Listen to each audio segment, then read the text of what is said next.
Good morning, everybody. We'll just give it a few minutes to get loaded up.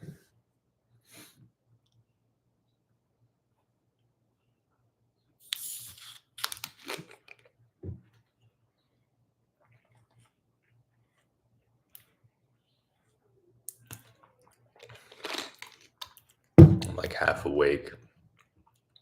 Hey, what's up?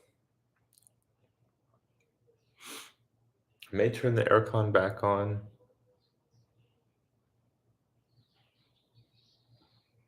But yeah, what's up, everybody? How's it going?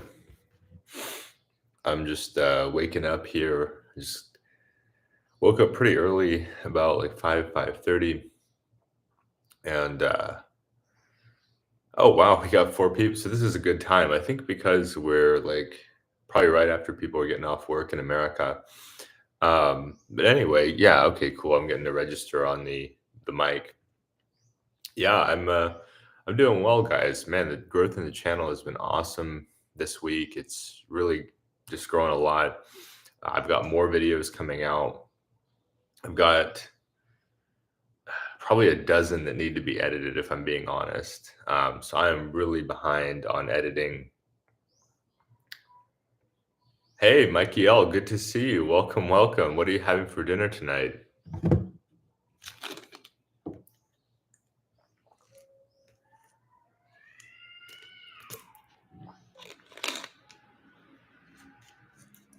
I'm having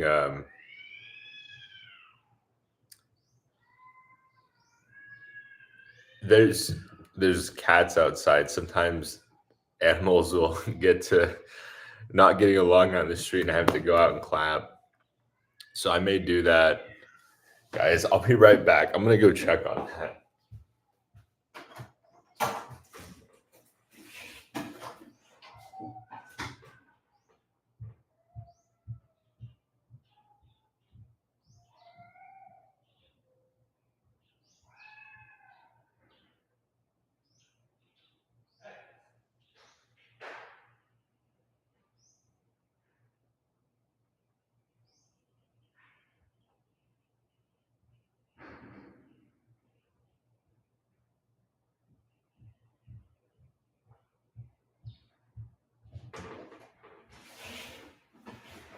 Yeah, sorry about that, guys. Sorry about that, guys. I just stepped out and just did the clapping thing. So, oh, chili is great. Ooh, it is cold. Yeah, 40 Fahrenheit is pretty chilly. Good weather for chili. I used to eat a lot of chili growing up in Tennessee in the winter time. It was a nice way to stay warm.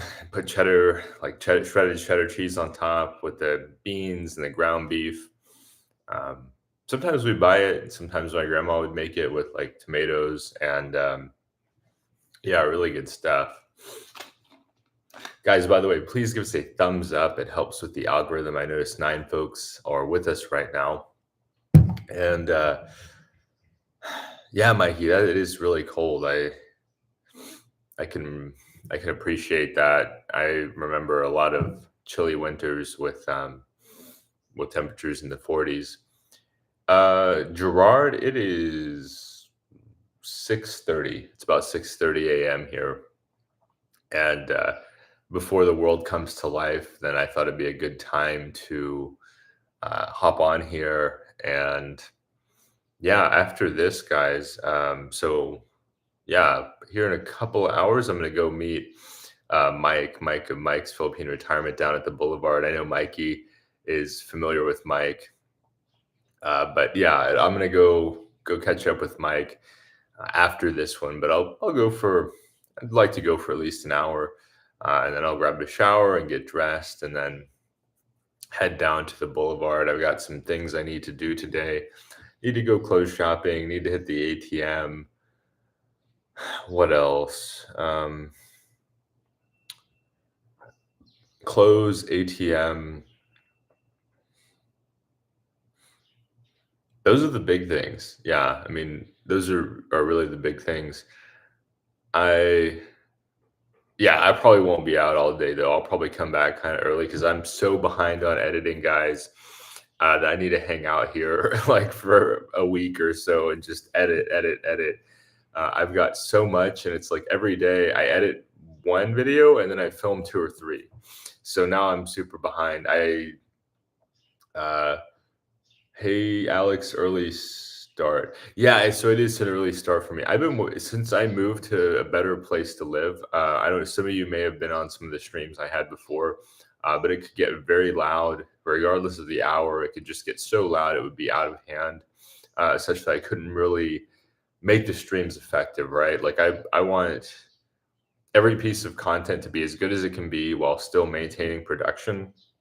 And so I'd try to do streams, and it would just be so loud I would be distracted. So even if at times it wasn't a bad experience for you guys, the audience, I just really want to make the best use of your time and also the people watching on replay, right? Because we get a fair amount of people that they like to watch these live streams after the fact. Maybe the timing wasn't convenient for them.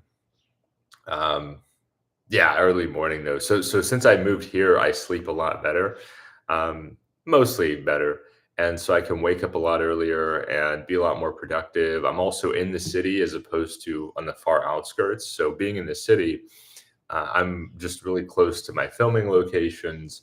Um, I just have more access to coffee shops, places to meet up with people, more interview locations like yesterday. I did an interview with Chad of Chad Foster Explorers. That hopefully I'll get that one. It's that one's toward the back of the queue because I have so much. Like I've still got an interview I did with Mike and Paul a few months ago. I haven't edited. I'm embarrassed about that one. But yeah, I've got a bunch in the tank that I just need to get through and get caught up on. So it's like every day I edit one, maybe two, and then add several to the pile. So the pile just keeps getting bigger and bigger. If the channel gets big enough, certain pieces of content I will hire out for. I'd like to still do the long form stuff myself, but making things like shorts, um, and then also certain types of interviews that I do, it would be nice to just be able to offload some of that work because it's going to get to the point where it's too much for one person. Nicholas, hey Alex, how is dating in Duma? So I don't date a whole lot here in Dumaguete. I actually, reason being is I met somebody I'm interested in. So the title of this one is I might be moving to Cebu, and she lives in the Cebu area. So you know, I won't be. I just don't have as much. I don't know if you're going to call it need to date here in Dumaguete. I think some guys date here without issue. I don't think it's the best place to date here in the Philippines, if I'm being honest. I think there's a few things that make it challenging. One, lots of foreigners. So you're not going to stand out here as a foreigner. If you're wanting to have that kind of, I don't know if you call it celebrity effect, but if you're wanting to have extra kind of over the top attention, I just don't see it being as common here in Dumaguete. But also, like, two, a lot of the people that come here, a lot of the women that come here, they're students, and so they're spending. It's a pretty big investment for their family for them to go to school here, and so they don't want to misuse those resources, right? They want to get their degree. They want to potentially get their first job, whether it be in the city or it be in Cebu or Manila. So for them, because it's so expensive, I don't know that they really have that concept. We have the concept back home of party school. I don't really know that they have that here. Not to say people don't like to have fun here, but it's just such a big undertaking financially. Seems like people really take it seriously here. So that's another thing is they're thinking, well, should I really be dating if we're spending all this money for me to go to college? So yeah, that's just something else I'd call out. But yeah, so she's in Cebu. She's in the big city. I personally think as far as dating goes, like most guys, now this is just a general suggestion. I know some people will feel differently. I'm more interested in city people. So I grew up in a city in the United States. I feel that I can relate more to one of two types of people. One, people that grew up in the city, or two people that move to the city for work, but that may not be you. Some guys are much more like they grew up in the country or what you could call more rural area, and they want to be with somebody that's more of like used to a rural lifestyle. Why don't we pull up a map here just to give a better visual than me with the curtain behind me. Let's see here.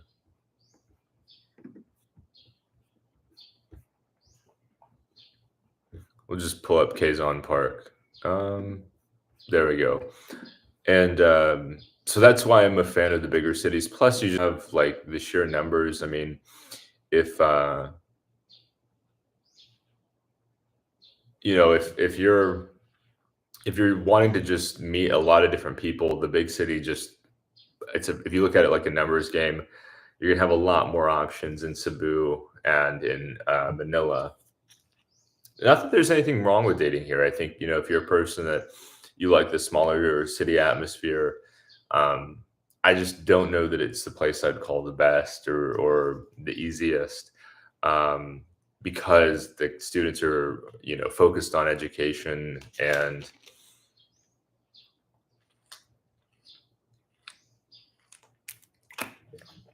I'm also interested in like somebody with a bit of professional experience that I can relate to in that way, because I've had some years in the working world. So seeing somebody else that they've also worked a corporate job, or they've also been involved in business, see if that looks a little bit better, then that's of interest to me. By the way, guys, we have almost 30 people in here. Please give us a thumbs up. Welcome to all the new subscribers.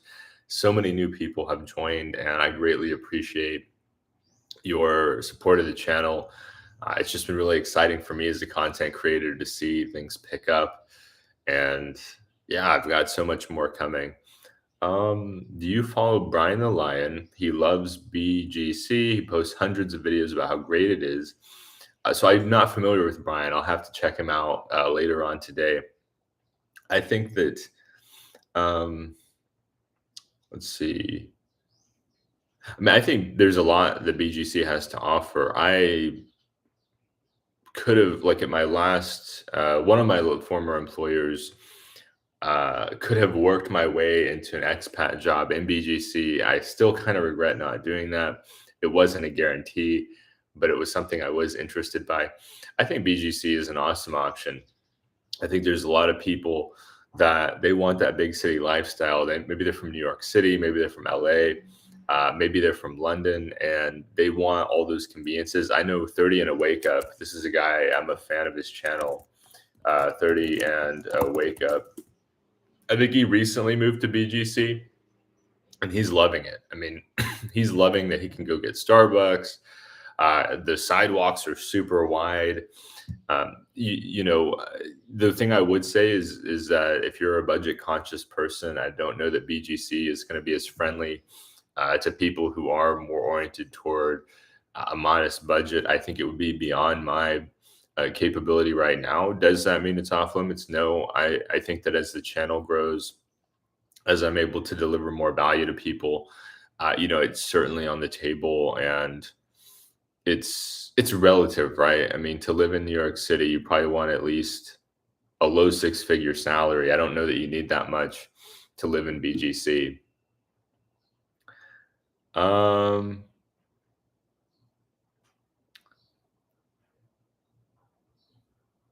Anthony Norris, are you going to do slow travel through Cebu? Yeah. So Anthony, what I'm looking at right now, because I was last in Cebu about 5 years ago, and the woman that I'm seeing now, she has told me Cebu has grown and changed a lot in the last 5 years.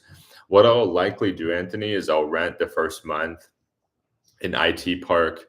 IT Park or in proximity to IT Park is just super convenient. If you're a person that's not wanting to drive around, like I don't want to drive around, it's just, it's easy mode. You're going to walk out your front door and you're going to have like restaurants, shopping malls, dry cleaners. You're going to be able to get around on foot, pedestrian friendly, just very, very convenient to be able to, to be able to do that. Um, and then from IT Park, I'll travel around in Cebu, so I could go check out different areas. I mostly spent time in Mactan and IT Park and the capital site area. So being able to see some parts of Cebu like that I didn't see last time. I also spent some time in the reclamation area, but seeing some places like I don't think I ever made it to Mactan Newtown, so I mostly was in central Mactan. That might be cool. There's a number of YouTubers I plan to collaborate with in Cebu, like John Smulo. If any of you are familiar with California Expat, also Wang, and then Heidi. Those are on the table for potential upcoming collaborations. So um, yeah, I will be doing slow travel. That's definitely my style, Anthony, is just like last time I was in Cebu, I was just there for a week. And so, I don't want to call things rushed, but, I was anticipating going, like leaving the country after that trip. And this time going for at least a month, maybe longer. I'm starting to reach out to different condo buildings to try to see, hey, if I want to stay in Cebu, uh, what's the word I'm looking for? Like, do I want to get a long-term lease? I should have some of those options lined up so that if I decide to pivot and stick around longer than just a month, then, um, I'll have those options in the tank. I could technically, if I wanted to, which would probably be what I really should do, is go up for a month and then that first week just walk all over IT Park area and the surrounding neighborhoods and just go in every building I see until I find something that I like and meets budget. And then just, hey, let's set a start date for after this month is up. But yeah, Cebu's is on the radar. I was just in Cebu Island last week, so I didn't make it to the city, but I was in Cebu Island, and you get certain really nice conveniences up there that I'm interested in. Congrats on the success of the channel. I was here a few months back, and it's great to see the growth. Much deserved. Thank you so much, John Paul. I really appreciate that kind comment.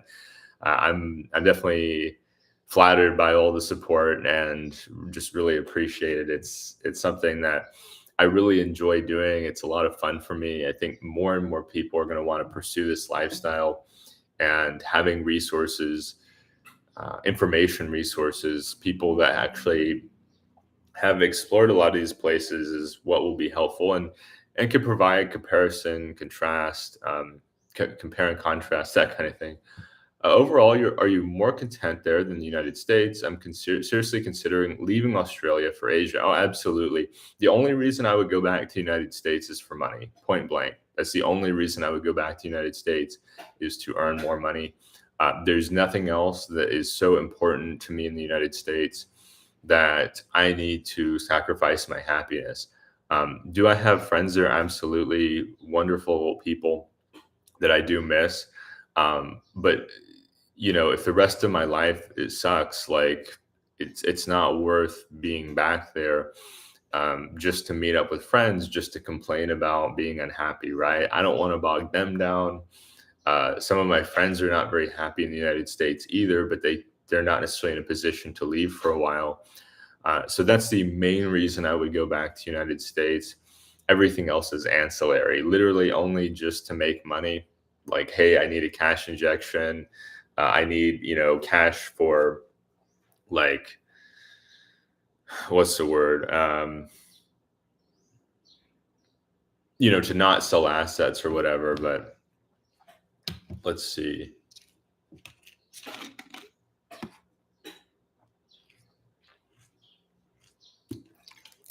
Mikey says, I've watched a few of Brian's videos. He sure does love BGC. Yeah, I think BGC has got a lot going for it.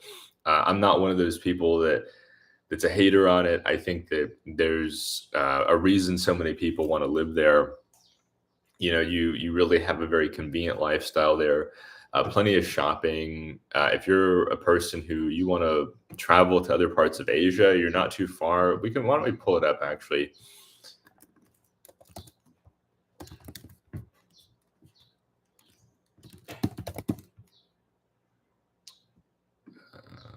Yeah, so you're not too far from the airport, right? So you could probably get a cab at a reasonable. Well, Manila traffic is can be kind of wild, but you're not that far from the airport. I mean, you're not having to cross Manila to get to the airport. So if you need to fly to Bangkok or Kuala Lumpur, or Tokyo, you're not that far from the airport. So that's another big thing. Uh, if you're a traveler, then um, there's a lot to love there. Let's see. Um,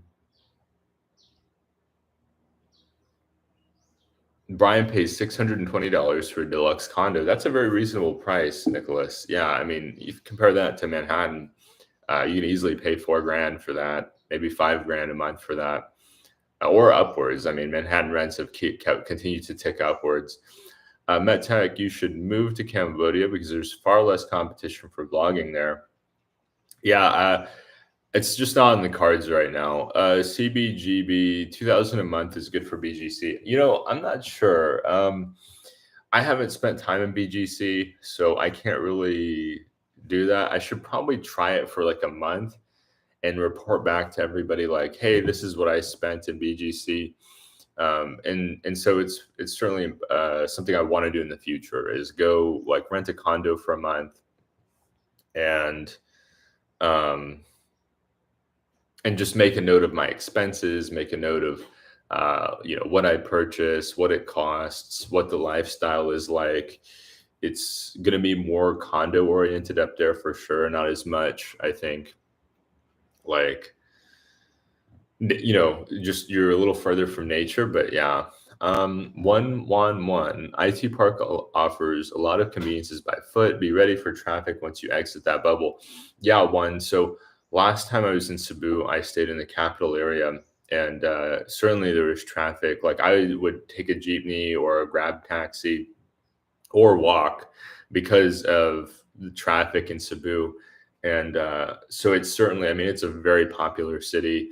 Lots of people moving to Cebu for work, to work in the call centers, BPO, business process outsourcing. Like it's definitely a business city.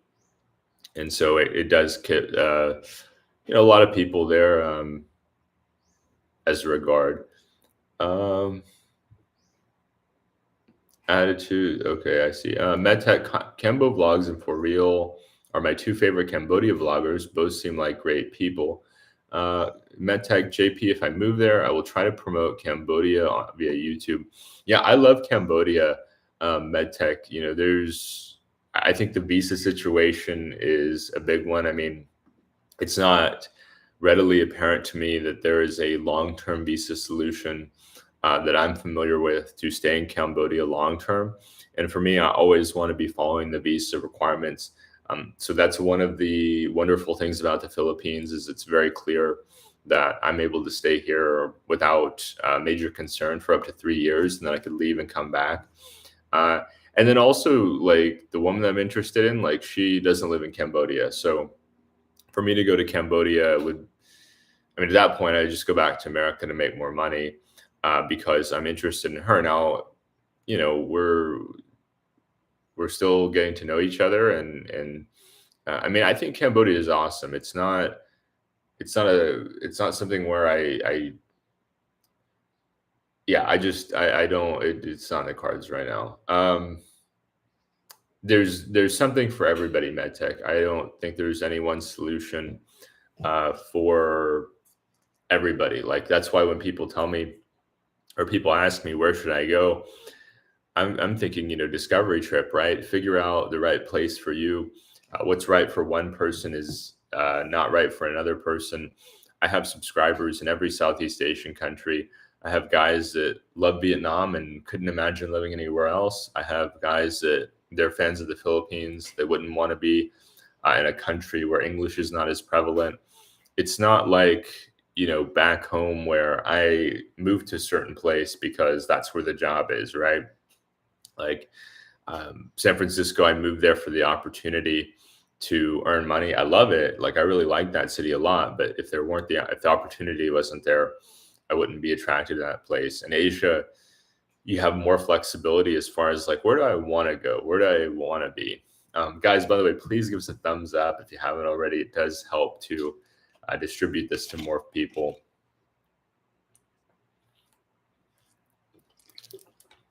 Vagabond Awake, he's big on slow travel. Yeah, I've been a fan of Vagabond Awake for years now. I think that his style, not being over the top, not being flashy, is really, really cool. Sometimes I think sometimes I don't know that he always effectively communicates his really high level of travel experience because he's living the lifestyle. It's normal to him, right?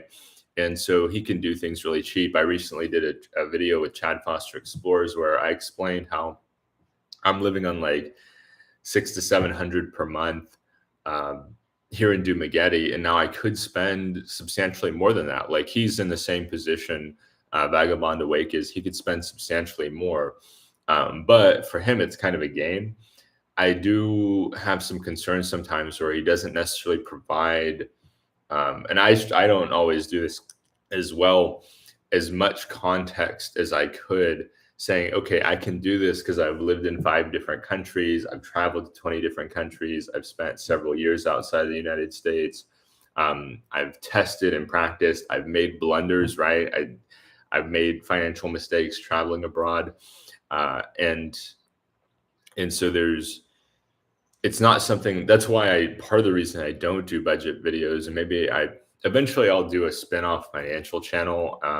I've got some ideas and I'm working with now where I talk about part of budget is not just your expectation, but also your experience level.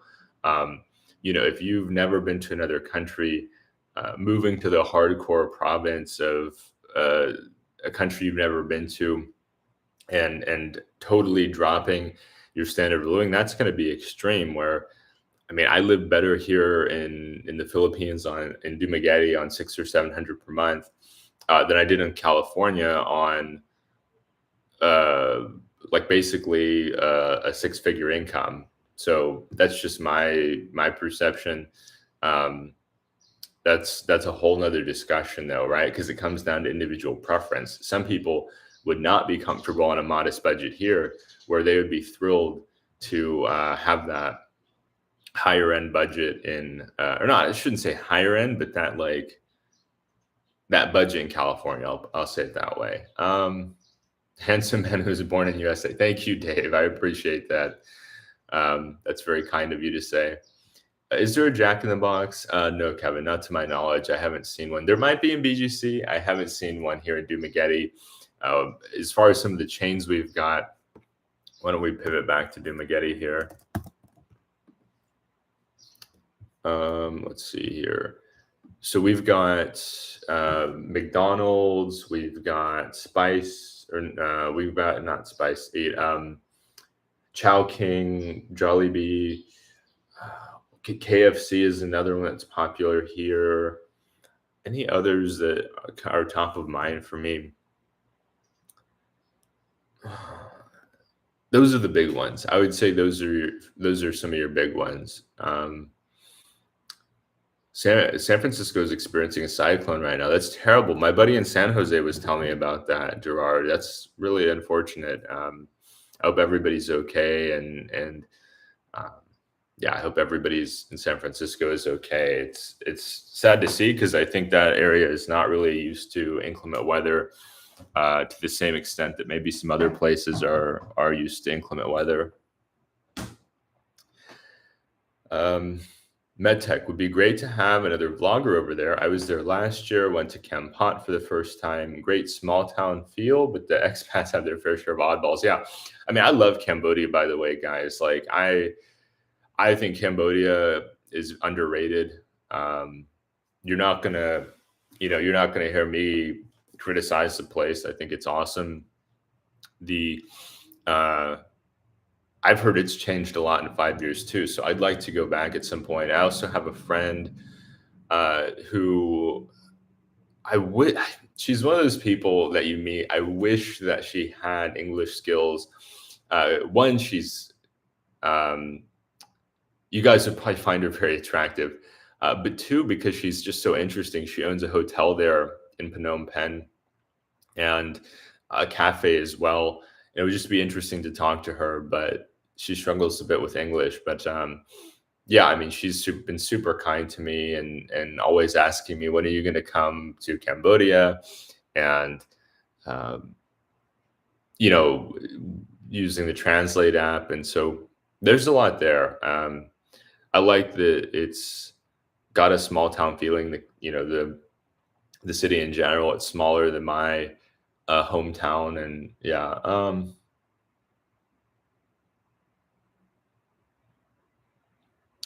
McNello, I've been in Makati for 2 years now. I'm down to explore Cebu somehow. I haven't gone down there yet. Yeah, McNello and Makati, you have so many conveniences, right? Like, I feel like for a lot of people, when it comes to Cebu or to Manila, Makati,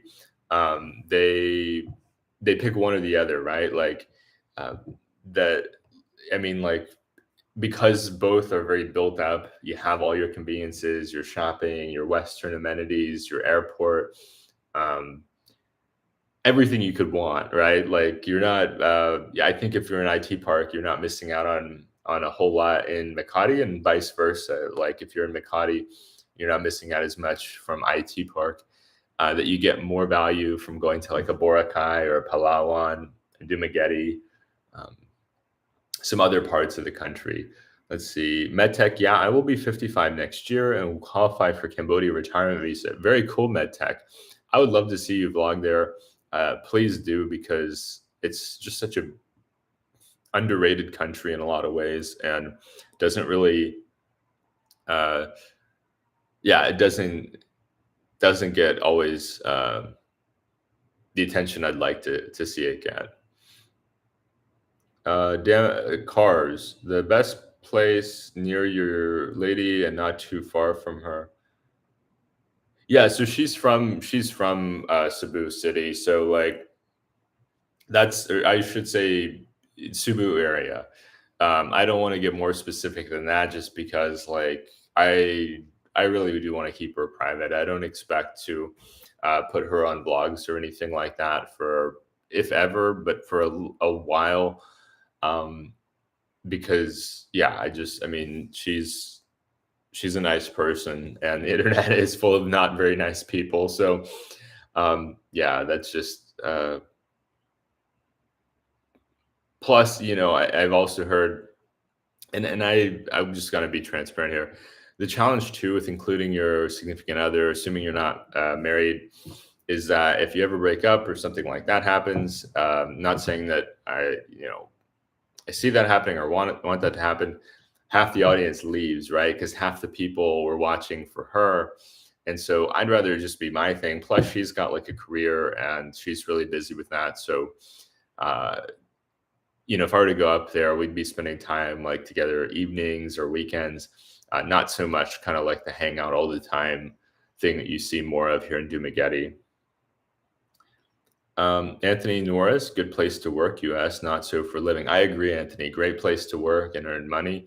Terrible place to live for quality of life. Broadly speaking, there's some awesome places in the US, but most people have to work so hard to pay their bills there. These days, especially, they just can't enjoy it like they could in the past. MedTech, nice one. You have a few years on me, so I'll be working in the West until then. Can you tell us all about a couple of strangest expats you can run into over there? No names needed. Yeah, I mean, I think just on average, John Paul, this is something I would watch out for, is just people with high conflict personalities. You're going to meet expats in any hotspot or destination that they've got this personality issue where they like to argue, they like to start conflict, they want to bicker. And they have this way of manipulating like into an argument.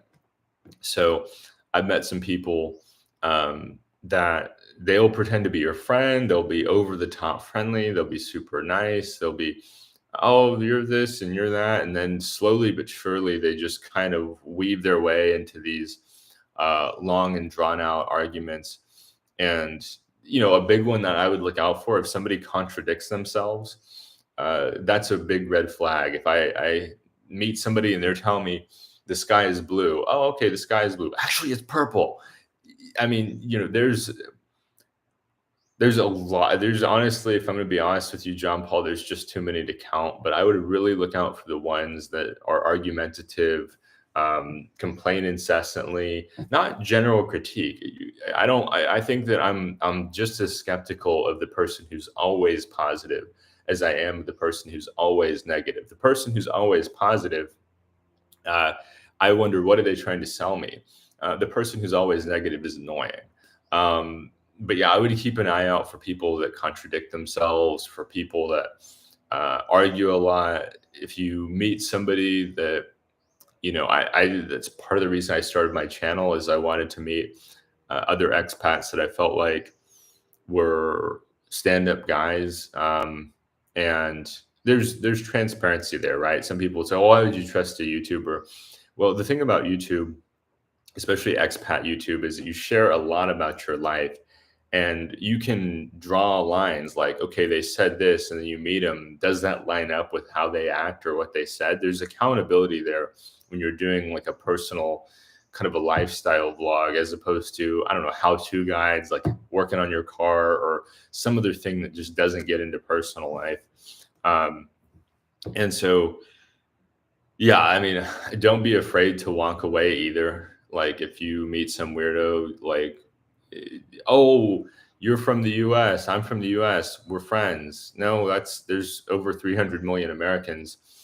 Just simply being from the United States is not sufficient reason for me to be friends with somebody. Um, and in fact, if anything, it makes me more skeptical, because it's not, to become an expat, all you have to do is buy a plane ticket, right? It's not like we're having to go and get a certain specialty education. It's not that we're, I mean, you can even do this with like, uh, yeah, I mean, it attracts all kinds. There's a lot of good guys out there too. I should say, I meet, especially through the channel, I meet more guys I perceive to be good guys or quality guys than I do bad ones. But the bad ones stand out more in some ways, because the good guys, they're quiet. They're not making a bunch of noise. Um, they may be vloggers, right? I mean, I've hung out with Mike a lot, and Mike is who he says he is. He's I suggest, like, same with Paul. Both of them have been very good to me. Same with Chad. All three of those guys have been very good to me. And they, so yeah, I would say strange guys, more just kind of blanket pattern term of like, if you see somebody that seems like the type that they like to argue, or they're being too friendly, like that's a weird one, because back home, like where I'm from in the US, people are not that friendly. People are kind of rude, actually. They're kind of gruff. And so you come here and somebody's being friendly, and you're like, oh, wow, like it's so awesome. And I'm not talking about Filipinos. Filipinos are generally very friendly. I'm talking about expats here. If an expat comes up to you and they're super over the top friendly, and you get like a weird feeling, trust that feeling. There's a reason they're being over the top friendly. They probably want to sell you something. They probably want to ask you for something. They're probably trying to set a certain narrative to, I don't know, like there's just, unfortunately, there's a lot of strange people, um, from the US and from the UK and from Australia, from Canada, that choose to live outside of those countries. Um, so I become more and more selective about whom I'm around, and I'm getting better at figuring out, like, figuring people out, and knowing, like, to me, why focus on those who I don't get along with? I've got some guys here that I get along with really well. I'd rather put my limited time into those guys I really get along with, and let the people I don't go. Um, it does, I don't feel guilty at all about it. There's, and you shouldn't either, John Paul. I hope that answered your question. That was kind of long winded, but strange. I would say, like,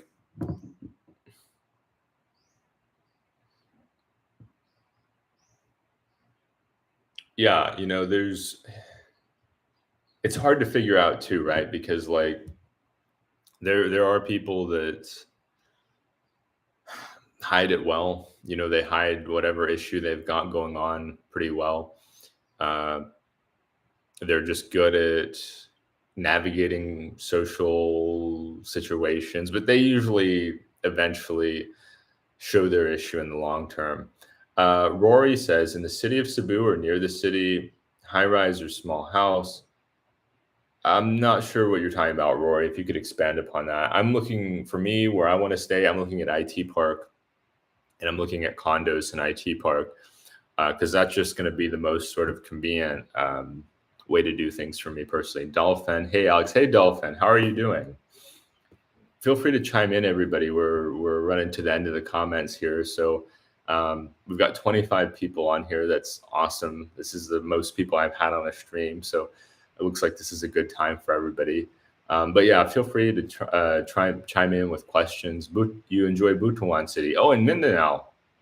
I think this guy, he's not vlogging anymore. Redneck and Pine, he was living in Butuan. I think he's probably still there, but he chose to wrap up the vlog because, yeah, I think he just saw some of the drama going down. But guys, I'm going to step away to the restroom. I'll be back in like 2 minutes. I apologize. When you got to go, you got to go.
Okay, guys, I am back. So thank you so much, everybody, for chiming in. So I just wanted to give a shout out. I just got an email notification from a person named Mr. John C, who bought me a coffee or used the Buy Me a Coffee app. Thank you so much for the support.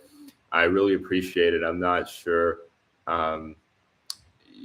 I'm not sure like what your tag is, but yeah, I have to give you a shout out for that. It's very kind and it really helps me to continue to make honest content as an expat. That's one of the biggest goals of this channel is to just provide honest insight and honest discussion because some channels like vacation bloggers, this is part of the reason I don't do as much of those, is they're trying to sell you on something. And of course, I mean, I've worked in sales. There is a business component to most YouTube channels, especially sizable ones. But I think helping to set reasonable expectations is important. I think part of the reason there's challenges within like expat like communities or expat interactions or with expats going to other countries is that the expectations are not realistic. There are sometimes situations where guys expect that they're going to land and then they're going to have a girlfriend within 5 minutes. I don't think that's realistic. So let me get caught up here. John Paul, yes, I ran into a few of them on my travels, but Paul and Sunshine Shoulder seem like good guys. Did you meet Sunshine? So I haven't yet met Calvin. I am in contact with Calvin. Like I've got his contact info and we've interacted a bit on Facebook. I need to go at some point up there, but I've also heard he comes down here. So I've heard Calvin periodically comes down here for his visa stuff, right?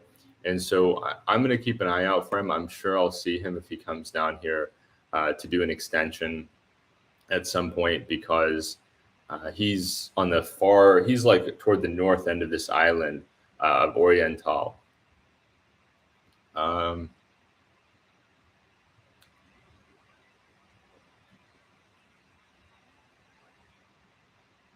But yeah, I do watch Calvin from time to time, and yeah, I'd be happy to collab with him at some point. I think it'll happen eventually.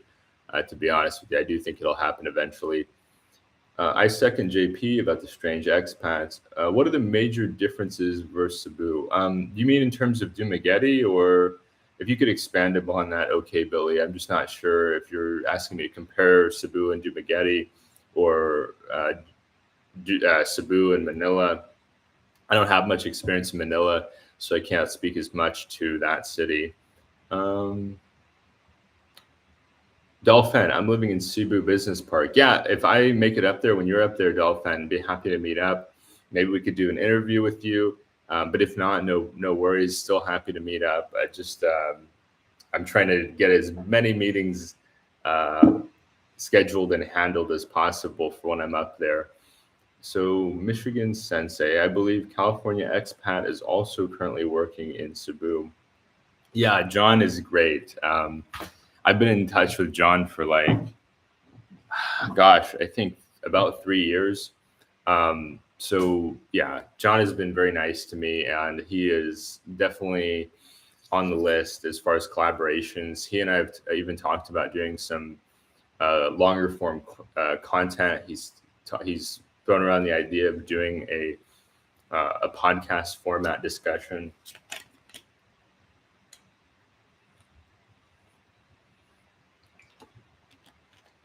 Mr. Dave, I'm from New York City. Oh, very cool. I love New York. I haven't been back to New York in like 10 years, but I like New York. I have a great time every time I go to New York City. There's nothing like it in the world. Let's see. That Philippines life, the Canadian guy sold me on Iloilo. Everyone said it was a great city for cycling, but ended up not being for me, and in other ways. A lot of people like Iloilo, but I think it's like every city. It's not going to be for everybody. Like, there's some awesome cities out there that some people love. I mean, my hometown, we'll talk about it for a moment. I'm from Nashville, and I'm not a fan of Nashville, but a lot of people love Nashville. I think it's overcrowded. I think it's overpriced. Other people feel like it's the coolest place they've ever been. They love to live there. They love the lack of state income tax. They love the slower pace than like a New York or an LA. So yeah, people definitely feel differently about certain places. Opposite that, I love Bay Area, California, and California in general. Other people, they can't stand California. So it really comes down to the individual as to what they're seeking. But I don't think anybody should feel bad about having preferences. I think there's something for everyone. You meant, Dave, you must be a cycler. Davao is a great city for cycling at the coastal road. Yeah, I mean, I've heard tons of great things about Davao. I personally enjoyed my time in Cagayan de Oro, which is the opposite, like the north end of Mindanao. And I've heard Davao, and I've seen videos too. Like, one of my favorite bloggers who I ran into in Peru several years back, actually. If you watch his video on Cusco, I'm in the video, you'll see, I think it's called it's Sly's Life. Yeah, Sly's Life. He's a retired veteran, and he's traveled all over the world. But he did a Davao vlog, and it looks super clean, super organized. It's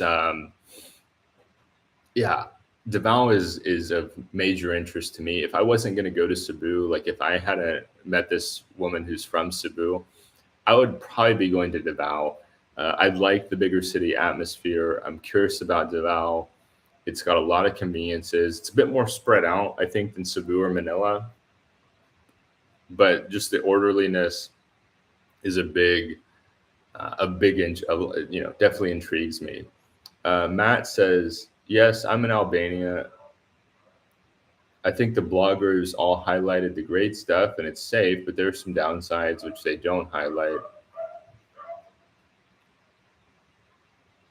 Um, I may have to go out there and get these dogs to shoe these dogs. Oh no, okay, good. They ran off. And I was gonna make a joke about being in a rough neighborhood, like rough like dogs. Once in a while, they kind of congregate and they get little arguments outside. Um, Not a big deal. I just clap a few times and they scurry off. Um, yeah, it is kind of funny.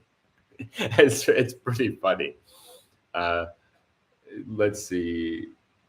I'm in Albania. Wow. There's no perfect place, Matt. You know, I'm right there with you. Like, and there's tactful ways to approach these things too. Like, you don't have to say, "Oh, this," like, um, some people say. Now, I do not agree with this. Some people say, "Oh, I can't stand Filipino food," this and that. I love Filipino food. I'll be very honest about it. I say it's not for everybody. Uh, not everybody is accustomed to it. Not everybody is used to it. I happen to think it's delicious. I don't expect everyone to find what I find delicious to be delicious. For me, the food though here, I mean, it's like, okay, yeah, certain things are you could call more fringe, like balut, but like I love lechon. Okay, guys, I'll be right back. I'm gonna.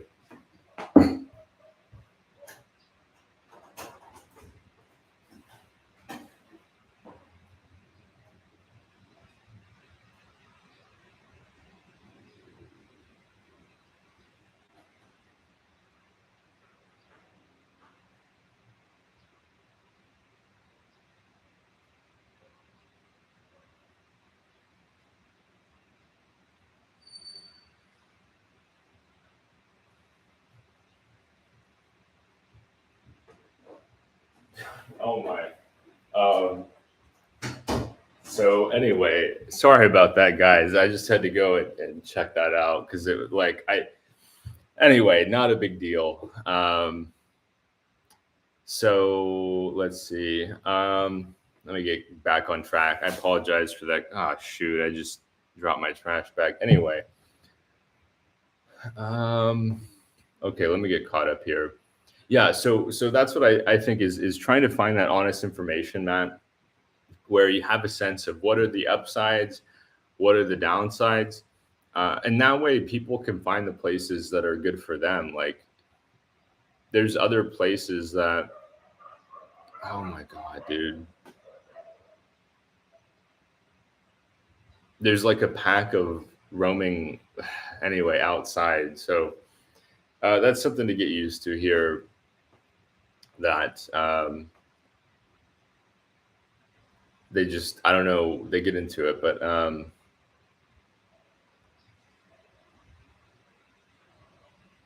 and there's a lot to love. I mean, there's a lot to love, but it certainly comes with trade offs. So let me get back on track.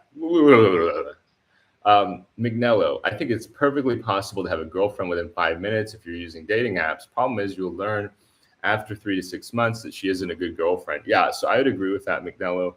There's no reason to rush into it. There's a lot of awesome people, and taking the time to vet them and find the right one, I think will reduce heartache and unhappiness down the line. I believe in going on a ton of first dates. I get pushback on this. Oh, you're this, you're that.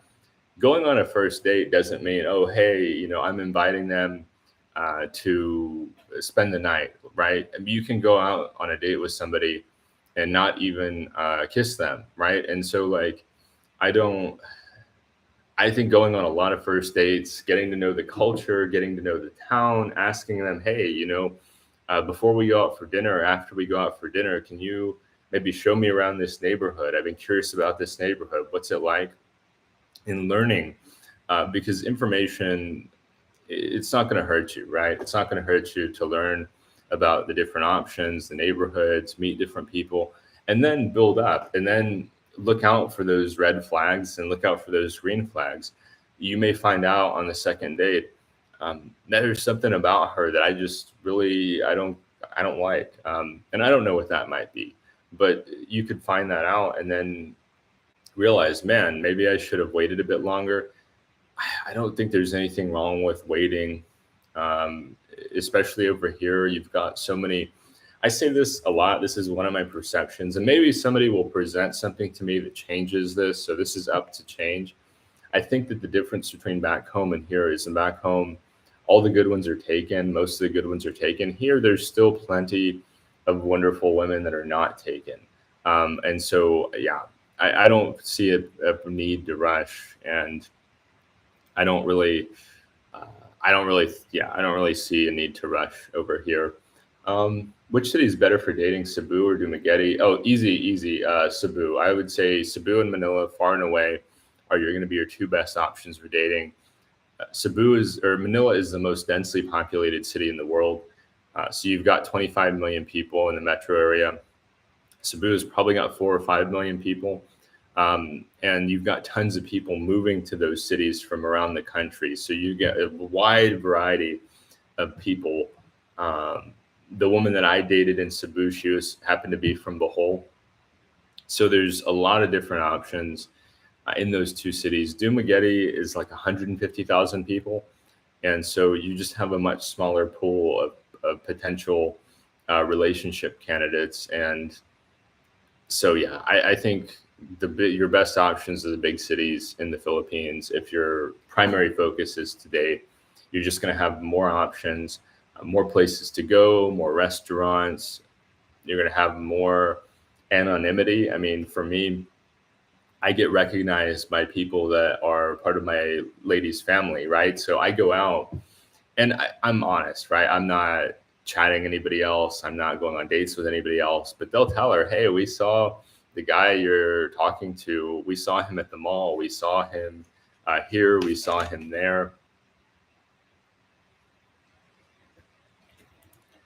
And if you're not wanting to get, I don't know, pressured or critiqued for going on many first dates, which I don't think anybody should feel guilty about. Now, if you're misrepresenting yourself, if you're saying we're in a relationship and then acting as though you're not, that's a different story. But assuming you're being honest, explaining, hey, I just want to get to know you, no pressure. I'm new here. I'm not trying to rush anything. I don't have expectations about this or about that. If you're new here, you probably don't know much about the culture. Before I came to the Philippines, I'd only ever interacted with 3 or 4 Filipino people in my life. So I didn't know, and they're all Americans, right? So I didn't know much about it. And there was a learning curve for me. Even though most Filipinos have English, there's still a steep learning curve to learn about the culture. Hey, is this normal? I would ask friends like, hey, my Filipino guy friend, hey, is this normal? Like, I don't know, what does this mean? And he would fill me in. But like, if I didn't have that friend to talk to, then, I might be dating the wrong person and not knowing any better. But yeah, I push as far as like if your primary focus is dating, Cebu.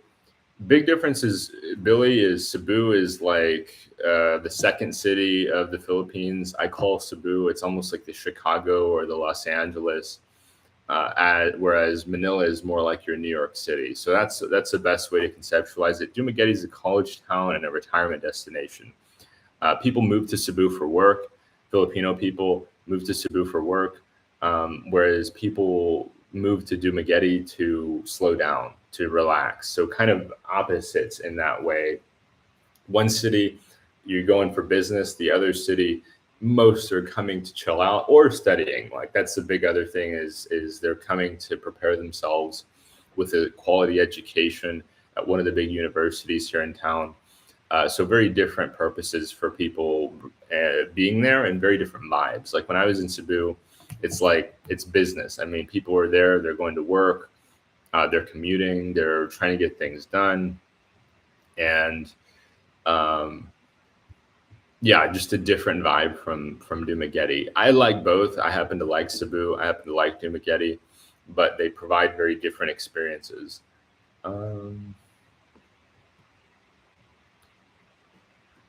I mean, okay, Billy, it's hard to say as far as expats. Like, I think just tread cautiously. when I first got here, I thought, wow, I've got all of these friends. Now I realize I've got quite a few acquaintances and some good friends. So you may feel lonely coming from back home, where it's hard to make friends, it's hard to get together with friends, life revolves around work. And then you come here and people are social, they've got free time to hang out.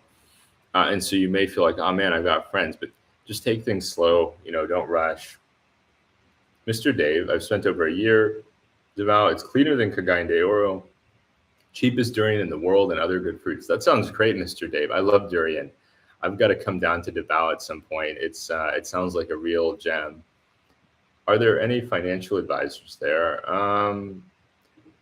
Yeah, I recommend just sticking to what you know in your home country, medtech.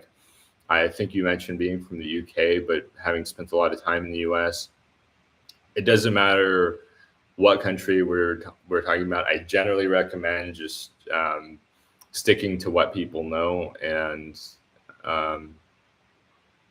yeah, that's just what I think. Yeah.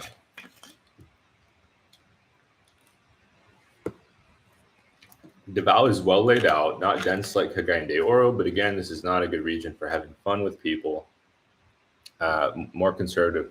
Maybe for an older guy, Davao is good. Yeah, I mean, I'm more of a, like, I feel like a more long in the tooth kind of guy. I'm not really a partier, and so that's part of the appeal for me as far as Davao goes, is knowing that I'm not going to have to, I'm not going to get pressured as much to go out to like have fun. Not that I'm against it. I did so much of that when I was younger that like I got my fill of it. When there's more of that in Cebu, right? Cebu definitely has a party scene. Michigan Sensei, please, if you do end up living in Cebu, please do more interviews with cosplayers.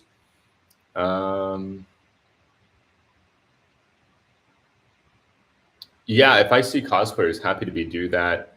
I had a lot of fun interacting with the cosplayers in Dumageddon, and I'm still friends with the one who kind of helped to lead the conversation. She's just so talented, and she's got a good sense of humor. Um, how are you doing with income these days? Are you still applying for jobs in the US? Yeah, so my income is definitely ticking up with the growth of the channel. And part of my thought with the channel is like I've got investments, and if the channel covers my general expenses, then my investments will grow, because I'm not selling investments to fund my lifestyle, basically. I'm talking to a job in Alaska. I thought about going and working in Alaska for 6 months, a summer tourism job. I think it helped me grow the channel, and add more people to the audience, the roster. Uh, I'm not in an emergency situation, right? Where like, oh no, I'm out of money. I would say I'm about halfway to my goal. So I have a target number in mind where I can move overseas permanently. And I would say I'm about halfway there. The second half is going to be easier than the first half because of compounding interest. But simultaneously, like I'm unhappy back home. I mean, just to be fully transparent, sure, I just don't like living in the United States. I'm happy to visit, but I just don't. I feel like I've been there, done that, seen everything I wanted to see. It's just it's not a happy lifestyle for a lot of people, and that includes me. I don't like the winter. The culture is just people are stressed out, people are not happy. My Yeah, I think boots on the ground Billy is best. Like actually coming here in that case, I had the same experience, Billy, where I would have you know I'd get hit up for money, and I don't like that. I don't, you know, but considering the fact that these are people I've never met, I mean, I don't even know if their pictures are real. I don't know if I'm talking to who I'm talking to is really who I'm talking to, right? I mean, it's the internet in many ways is a wonderful tool. In some ways, it does empower people who are deceptive. Um,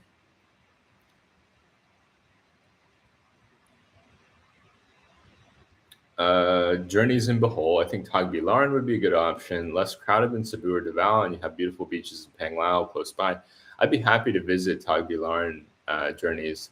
I think it'd be really cool to go there to meet up with folks, and I think Enrique also lives in Bohol, so may run into him. Um, I'm a newbie to the Philippines. I need a change from Thai. Main issue is the language.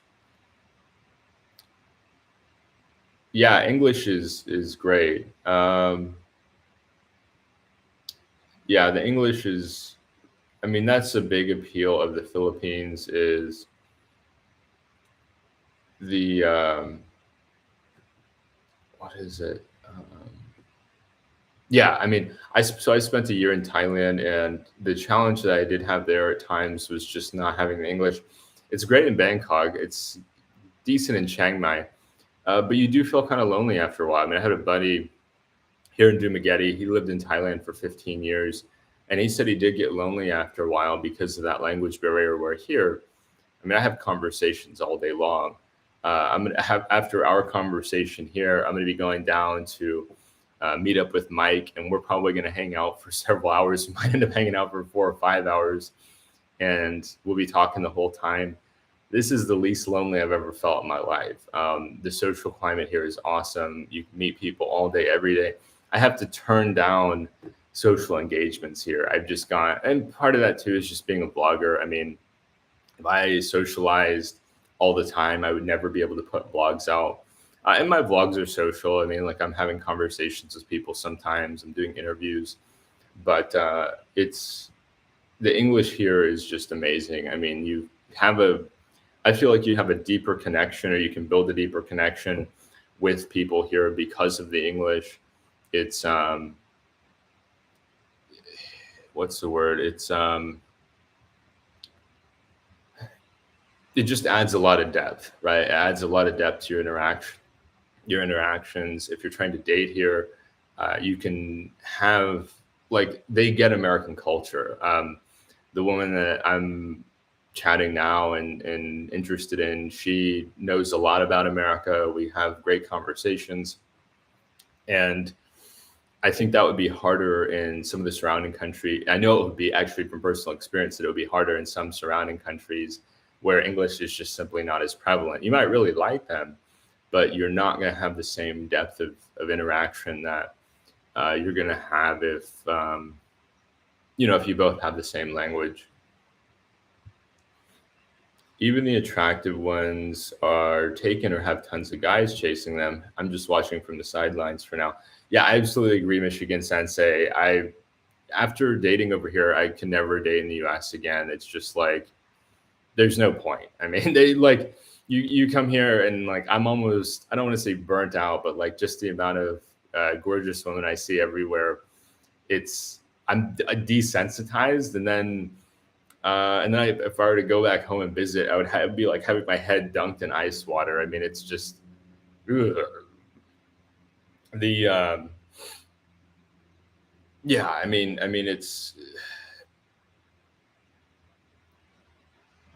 there's a lot of reasons for that. Some of that is there's a lot of reasons for that, Michigan Sensei. I'll just say, needless to say, you're on point there. I mean, I remember growing up and I mean, my mom, like, it was so awkward. She would get hit on all the time and just super awkward. I don't want to get too much more into that, but yeah, I mean, even she was approaching 50, just, I think a lot of guys are something I like about here, unlike back home, when you go out back home, the guys are like fighting over the pretty girl. They're like, oh, I want her attention. I want her attention. Here, there's so many attractive women. It's just so much more chill. Like guys aren't vying for the one attractive, person in the room or whatever. Like it's anyway, there's so much I could say about that, Michigan Sensei. Age difference an issue. I'm in my 50s. I don't think so. Like I look at it just like consenting adults. That's my rule of thumb, consenting adults. That's how I define it. And yeah. including the rules or laws of your home country, not what we think they are or not what they might be, but yeah, and for what it's worth, I mean, the woman I'm interested in now, she's in her late 20s. We just have more in common, like generationally, culturally. We get each other more. Like there's the difference here is that there's a lot of like, in my opinion, there's more attractive women of different ages. Um, I think part of it is the culture. Like people seem happier now, or more cheerful, more upbeat. They're surrounded by family. They're not like burnt out from working in a stressful environment to the same extent. I'm not saying that is a blanket statement, but I've noticed that a good chunk of people here, after work, they go back home and they hang out with their family. I remember growing up, after work, my mom would come home and sit on the couch and watch TV by herself often. So people can recharge more here. Like I felt like in the US, my batteries were empty and they just kept trying to get more juice out of them. So I think that's why you see, yeah. Anyway, Michigan Sensei, did the Bay Area not have many Filipinos? There were plenty in San Diego when I was living there. Yeah, there are Filipino people. There's just a couple of challenges there, Michigan Sensei. One is just the work schedule. So I was working in tech. So I worked like 50, 60 hours a week. And when I wasn't working, I was just like trying to rest. And then they were kind of far too. Like, so I was in the East Bay, but I was in the Berkeley area, and a lot of the Filipino community in the Bay Area was south. So like Hayward area, Union City is another area with Filipino community. So, fair distance from me. I did spend some time down there. I did go. That was the first time I tried Filipino food. Was in Union City. They had like almost like a carinderia style kind of place, and I think it's just the pace of the U.S. I went to middle school with a Filipina. A friend of mine dated a Filipina in high school, but there just weren't that many. They're like, one here, one there, different from here, where, of course, they're everywhere.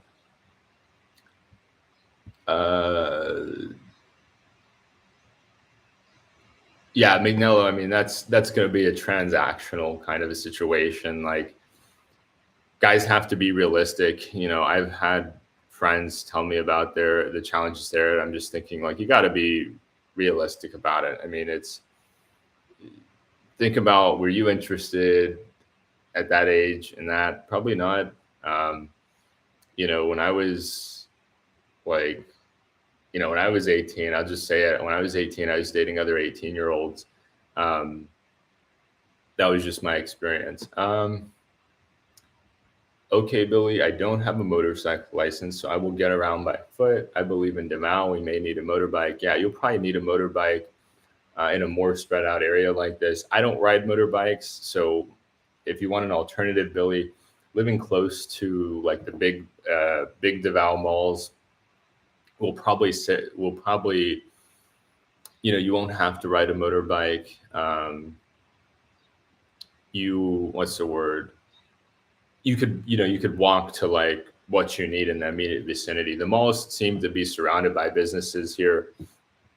And so you're able to like have lunch, go banking, maybe see like a tailor if you need to get something repaired. Like I need to get a couple of things tailored. So I'll probably find a tailor somewhere around here in the coming weeks. But yeah, if you want an alternative to not riding a motorbike, I recommend like downtown areas or being near malls, because I'm just not open to riding a motorbike. It's just a risk I'm not willing to take, and that's how I kind of sidestep that. And I have friends that don't ride either, and that's kind of how we get around it. McNell, I agree. Highly like would be for money. I think Amazing Philippines is also based out of Cebu. I don't know if let me look up Amazing Philippines, because that sounds familiar.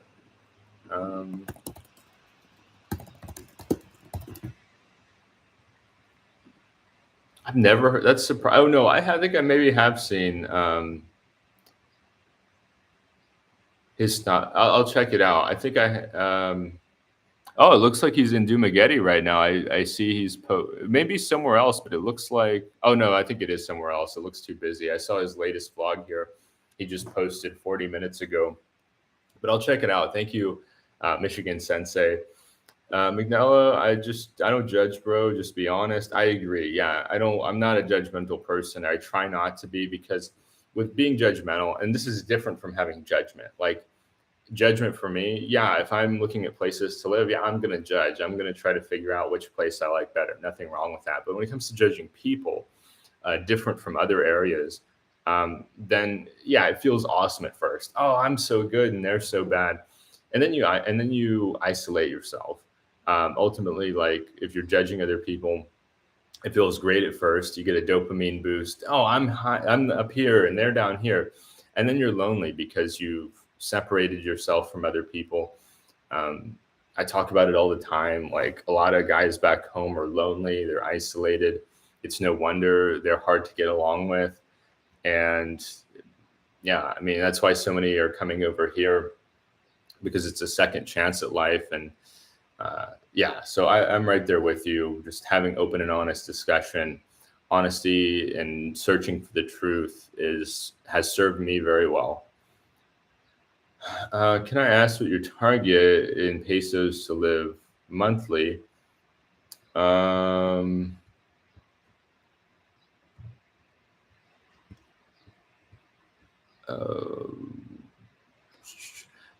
Billy, probably like, I don't know, 70 to 80K is like, my, what I call my budget, different from my operating expenses. I could probably get by on 1,000 per month, 1,000 US, like 60K.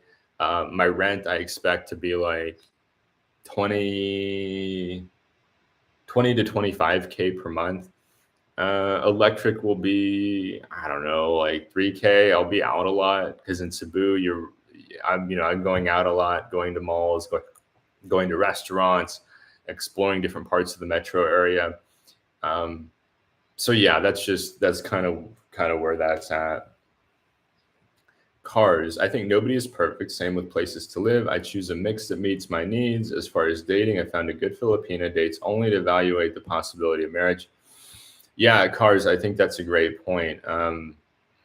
That's a solid point, and that's, I think, where I'm at with the one I'm interested in. Yeah, all about open discussion. Hey, great to see you, Charles Jupiter. Jay, I've seen several lonely foreigners. I've seen several lonely foreigners hanging out alone in their sorry store in the province. Yeah, that seems to be a common theme, that like guys will want to open a sorry store, and they will. I don't know. I just don't understand it. I don't understand, like,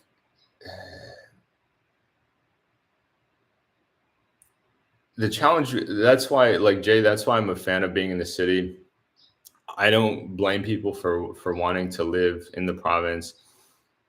If you're from a rural part of the US, like if you're from a small town, if you're from the country, then I guess it makes sense. I'm a city person, so I like the city conveniences. I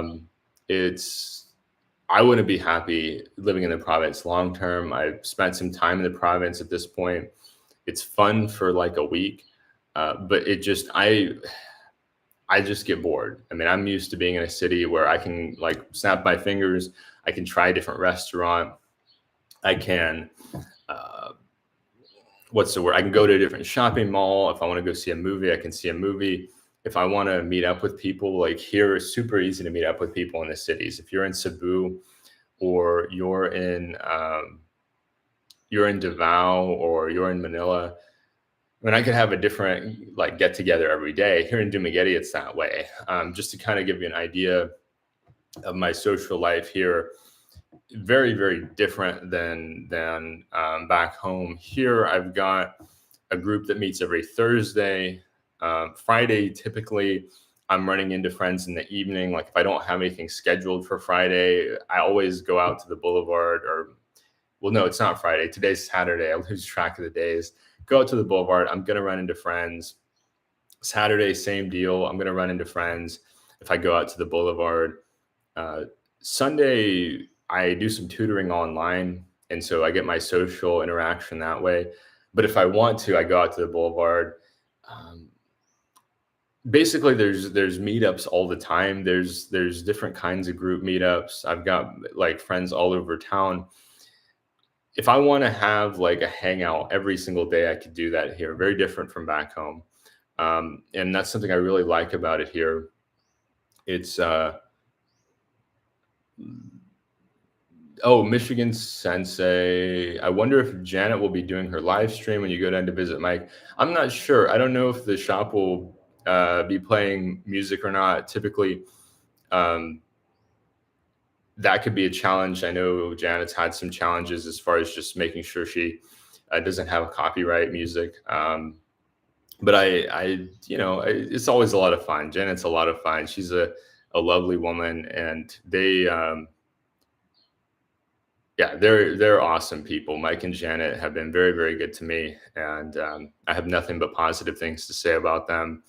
I just actually spent time with them. When did we hang? Thursday. Yeah, we hung out Thursday and had lunch. Well, we so I joined Mike on his live stream, which was a lot of fun. We did the live stream. No, it was Wednesday. I'm losing track of the days, guys. I mean, that's how that's how awesome it is here. As I lose track of the days, I'm not counting down the days until the weekend. So yeah, and then after we went and had lunch. Yesterday, I hung out with Chad. That's who I hung out with yesterday.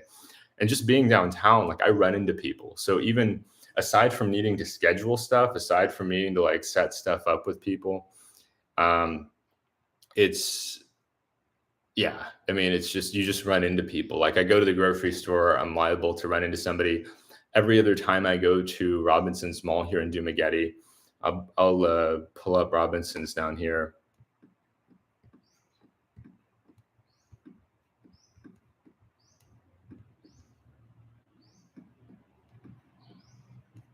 Yeah, this is Robinson. So every time I come here, probably every other time somebody comes up and introduces themselves to me, recognizes me from the channel.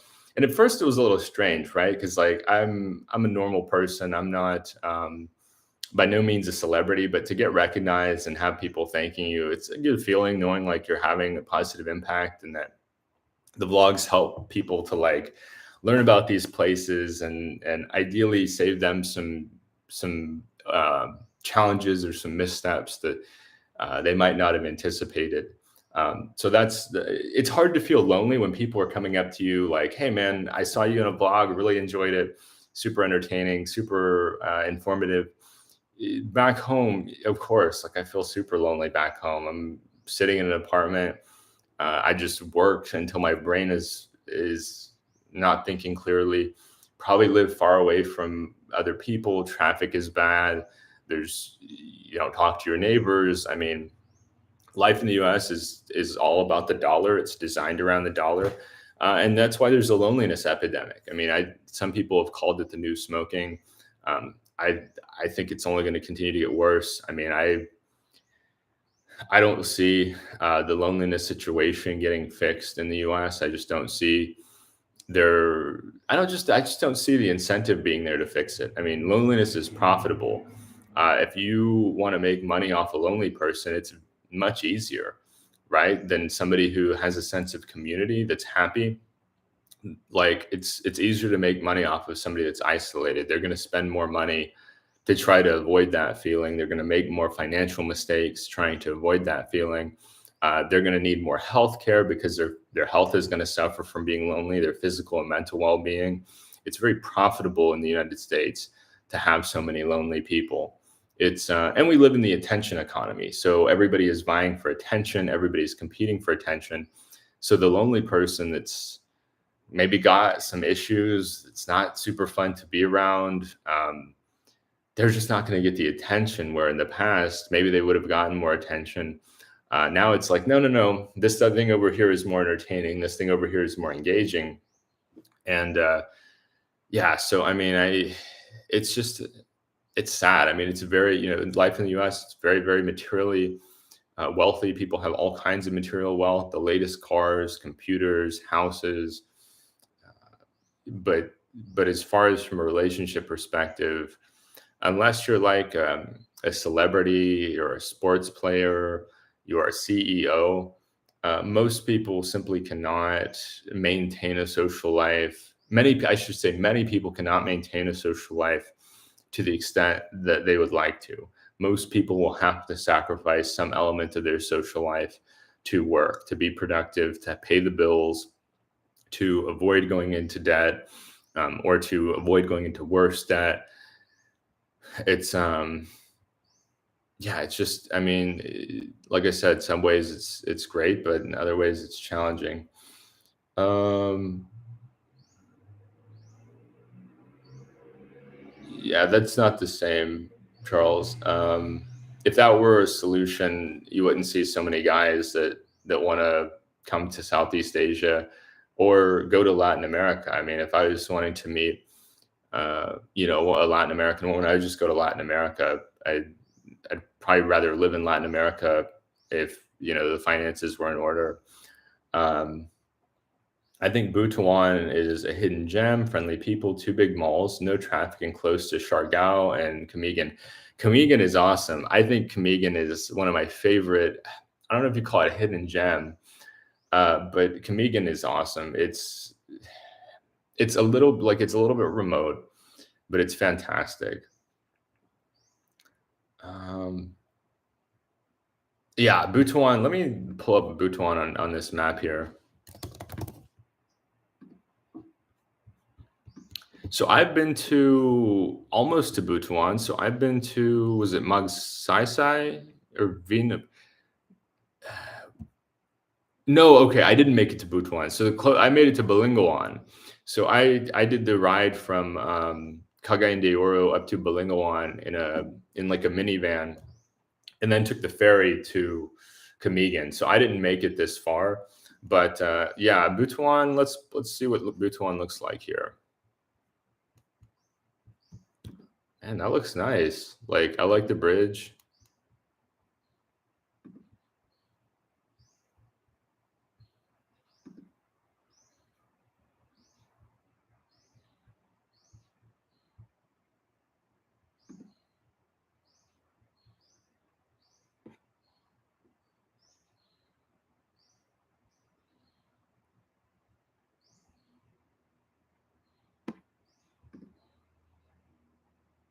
It looks very nice. Regular guy said the friendliest people he met in the Philippines was in Butuan. Yeah, that makes a lot of sense. I mean, it's not on the tourist trail, right? Like, you're not in Boracay, you're not in Palawan. It's not a big city like Manila or Cebu or Davao. You do have to go out of your way a little bit to get there if you're not flying there. You're going to have to go around, like, let's back up here. You'd fly into like Cagayan de Oro, Linguindagan, and then take a bus all the way around the edge here, right? So it would probably take you from CDO to Balingawan was like 2.5 hours. So it'd probably take you about 4 or 5 hours to get to Butuan. But I mean, you still, it looks beautiful, to be honest with you. Let's see what else. Is there any? Yeah, that's gorgeous. Good to see you, Devin. Let's see. If you ride a scooter very slowly, it's safe. Kind of, Mr. Dave, but I just am not big on the idea of riding a scooter. Nicholas says many people become expat to reinvent themselves, lying about their past. I absolutely agree. Yeah, I mean, you'll never meet so many Navy SEALs, expat Navy SEALs, former bankers, former lawyers, former doctors. I tell people, look, I've always done some kind of sales job, not glamorous, often stressful, and most people don't have a positive association with salespeople. So, that's just been my background. Not the most interesting. Billy, 100%. So Duma is suited for retirees. That's a reason why I'm looking at Cebu City. Dumaguete to me is a place most will come to slow down, and I'm still trying to accelerate. I'm still trying to grow the channel. I'm trying to expand my audience, and in some ways, Dumaguete is fantastic for learning. You could call it like a mini Hollywood vibe in some ways. I've had so much coaching from Mike, from Paul, from Chad. Those are the big three of the biggest Dumaguete bloggers, but also Sizzy Kelly. Like Kelly, Stephanie is her name. She's been good to me, just teaching me. Her partner, her boyfriend, David, he's been good to me as well. So many people have coached me. Like that's part of the reason the channel is growing so much faster, is that they will sit there and they will take my video and they will tell me, you're doing this wrong, you're doing this wrong, you're doing this wrong, you're doing this wrong. And it's all love. It's never you're a bad person. It's never you're dumb. It's like, no, you can do this, but you've got to structure it in this way. Because I'm not an organized person. I'm ADHD. I'm all over the place. I need somebody to sit down and tell me this is what you're doing wrong. And that critique has helped me level up rapidly. I've learned more about YouTube and have basically what helps me to feed myself in 3.5 months than I did in the previous 3.5 years. So they're just always giving me ideas, try this, try that, don't do this, don't do that. It's, I've been very blessed that they have been so welcoming and so good to me and so encouraging. And that it's a mutually beneficial kind of a thing. Cause I always jump at the chance to help them out and to do what I can, even though I have less to offer them than they have to offer me. I still want to meet them halfway, try to show up I always show up on time. I think I made that mistake when I first met Paul, as I was late because I was coming all the way out from like the Down area. And so now that I'm downtown, super easy to meet up with folks. But yeah, I mean, I've just learned so much from the people here, and it goes beyond just like the business aspect. They're just likable. I mean, they're just the fact that they can go through what they've been through and still be friendly, kind, down to earth. Let me get caught up a little bit. Michigan Sensei, that's been my impression too from watching YouTube videos. I, for one, am for the vibe and fun.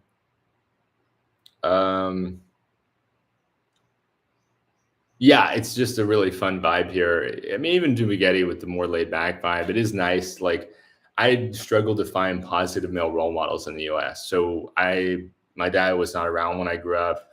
My stepdad had an adult beverage issue. So I didn't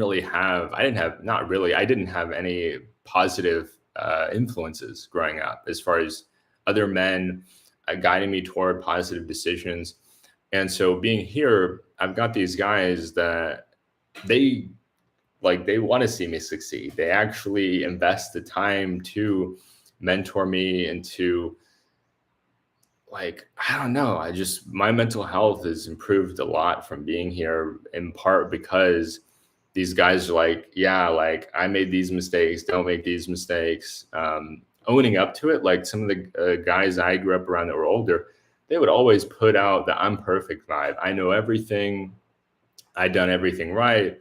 I'm infallible. I don't make mistakes. Really narcissistic people. Let's just get down to it. Really narcissistic people. This is what a hyper conservative environment can create. Is this, we can't talk about the problems. We want to look perfect. We're super concerned about our reputations.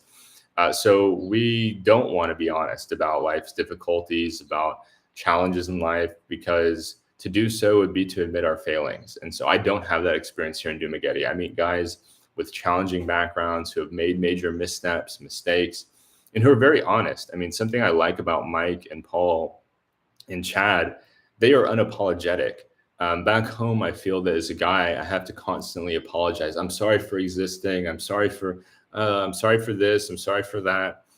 And it's not like that here. They don't apologize. They're very honest. If you ask Mike, why did you move here? I moved here for the women, is what he will tell you. And so, yeah.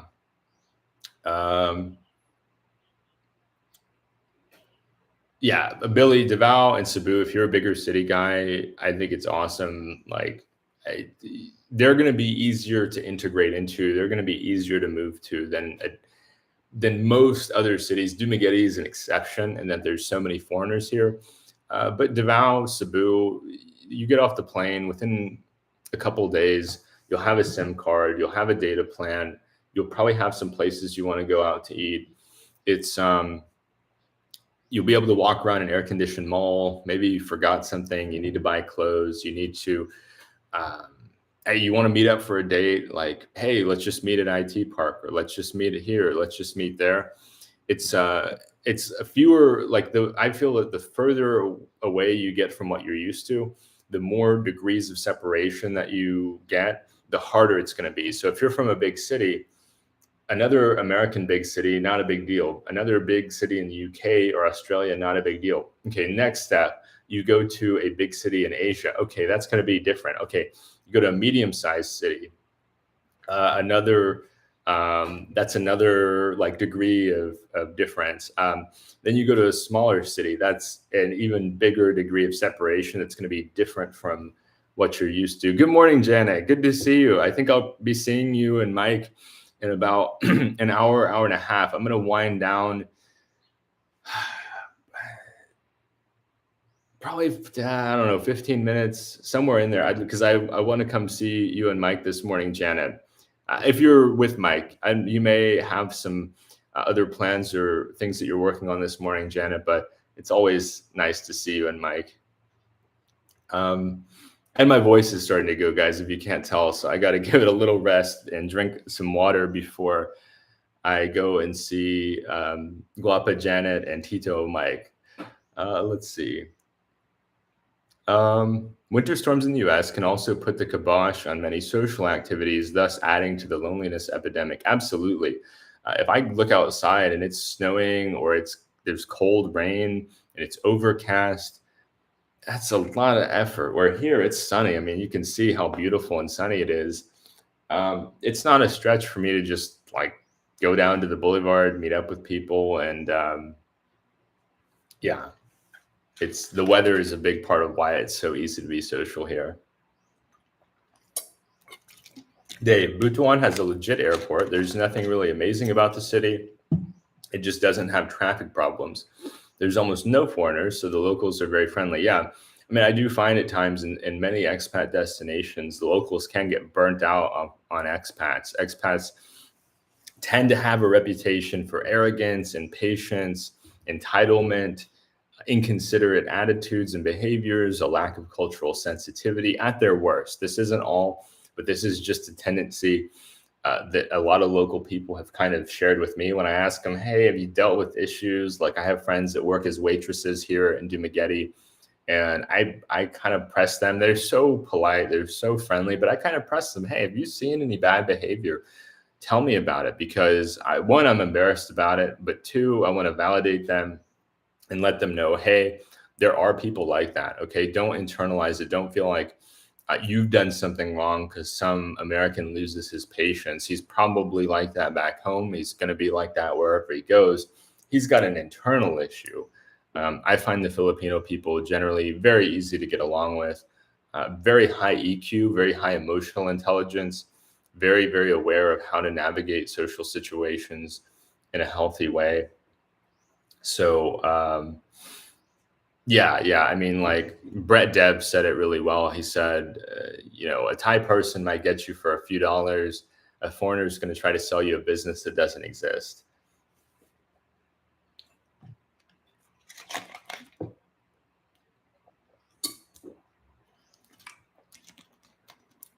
What are the key learnings from these bloggers? Persistence. For me, part of it's age, like seeing guys that are 70 vlogging. Okay, now I have no excuse. Sometimes I'll complain, oh, I'm 32 now. I'm too old to vlog. Okay, yeah, right. Like the fact that my friends here are in their 70s and still vlogging away, more successful than ever, more productive than ever, creating value for hundreds of thousands of viewers and people, tens of thousands of viewers and people. Uh, yeah, it just really they've inspired me. That's been a big one. Is like just having that inspiration. I would say also just a lot of little things about YouTube that are not necessarily readily apparent to an early or small time creator, just like how to navigate certain situations, how to move forward, how to be prepared. Like, I think too, how to handle like becoming more like more, having more notoriety. It's a little bit strange. It's a little bit strange to get recognized on the street, and that's been something I've had to learn from. But all kinds of things. I mean, I think too, Billy, like they've showed me a person could be have some level of fame and still be down to earth. Like I expected Mike and Paul to, I mean, they've got big channels. They are two of the biggest expat vloggers in the world, if we're being totally honest, in my opinion. And yet they're so down to earth. They don't ever big time me and, oh, you're small. No, they're so helpful. Mike and Paul and Chad as well. Chad's been in and out of town. So there are times when I'd be happy to hang out with Chad, but he's jetting off on a vacation, and more power to him. He's having the time of his life. He's earned it. Chad worked really hard to get to where he's at. But you know, like all the vloggers here have been very, very good to me. That I've spent time around, the ones that really stuck out to me, the big ones you could think of, just learning you can be successful and not be a jerk. Because growing up, I associated success with being a jerk, and I self-sabotaged because I don't want to be successful. It's wrong. It's, you know, capitalism bad. And I don't believe that anymore. I think they provide an incredible amount of value. They help a lot of people, and generally they're forces of good. Yeah, I don't know scenario. I think it, Billy, I think it comes down to the individual. Like I wouldn't make a suggestion there. How do you manage the heat? Yeah, I go to malls. I run the aircon a lot too. I'm not running the aircon right now because I think it creates some background noise I don't want in the stream. But yeah, I'll run the aircon a lot. CapCut. Okay, yeah, CapCut I hear is very popular. When I blogged in Thailand, it was hard learning to edit, create thumbnails. Maybe I will use CapCut next time. Yeah, vlogging is super challenging. It's way more challenging than it looks like. That's part of why I admire guys like Chad, Mike, and Paul, because they make it look so easy when it takes a lot of work to get to their level, a lot of effort over a long period of time, very consistent effort. And they're just so persistent. It's really incredible to see. And part of it too, Billy, I'll give you like a pointer or a thought here. Travel vlogging is super competitive. That's why I do information style, is it's just not as competitive for my skill set. If you want to be a quality travel vlogger, I mean, it takes a lot of time, a lot of effort. You're having to dub over. So if you're recording in noisy environments, you're going to have to dub audio on top of it. You're going to have to do a whole lot. You know, it also is unpredictable. Like for me, I've got my filming spots, so I can get a vlog recorded in like an hour or two, depending on how, depending on ambient noise. That's a big one. Depending on certain things like that. With a travel vlog, maybe you go out and film all day to come up with 10 minutes. And then maybe, I don't know, just there's so much more variables when it comes to travel vlogging. And most people go on vacation anyway. They're going to go on a vacation and spend money to do it. So to actually make money at travel vlogging, I think it's harder these days. That's why part of the reason I cover expat topics is, one, I feel like I'm better at providing information there. Two, I feel like just having my background, it really applies well to this niche. And so the expat niche is different from the travel niche. And then, yeah, you're learning 10 different things at a time to be a YouTuber. You're making thumbnails, you're making videos, you're doing audio, you're interacting with an audience, you are understanding like the online aspect of it, because potentially millions of people could watch you. There's so much to learn. Timothy Ward released a short today to just tell us record and upload. Yeah, that's how I got started. Michigan Sensei is that 6 years ago, I was in Thailand and I just put a clip up of me trying Thai Red Bull. And it's, it was good. I mean, I did it for fun and I never anticipated making $1. And then when I came to Southeast Asia last summer, I'm like, okay, really, when I was in Peru a few years ago, Colombia and Peru, I wanted to document those countries because they were some of the first to reopen after the pandemic. And then I just ran with it, and I've had a lot of fun with it. I've made a lot of friends through vlogging, and it's, yeah.